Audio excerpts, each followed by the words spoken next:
સંસદ ભવનની બહાર ઉપરાષ્ટ્રપતિના અપમાનનો જે મામલો છે, પ્રધાનમંત્રી મોદીએ ઉપરાષ્ટ્રપતિ સાથે વાત કરી. પીએમ મોદીએ ઉપરાષ્ટ્રપતિ જગદીપ ધનખડ સાથે વાતચીત કરી છે. પ્રધાનમંત્રી મોદીએ ઉપરાષ્ટ્રપતિ સાથે ટેલિફોનિક વાતચીત કરી. સંસદમાં આ પ્રકારની ઘટના બને તે ખૂબ જ દુઃખદ કહેવાય.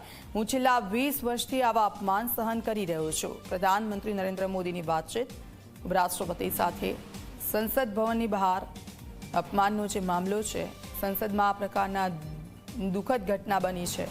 છેલ્લા 20 વર્ષથી આવા અપમાન હું સહન કરી રહ્યો છું.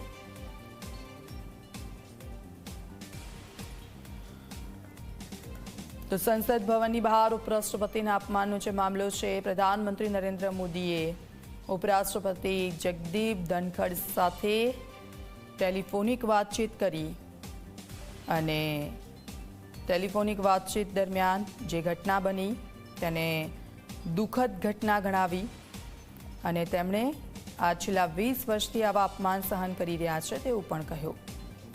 આપ જુઓ, સંસદની બહારના દ્રશ્યો છે.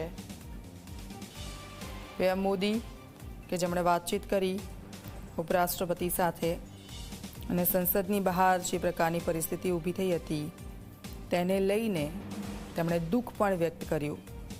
આ દ્રશ્યો જુઓ, એક સાથે તમામ જે સાંસદો છે તે ત્યાં ઉપસ્થિત રહ્યા હતા.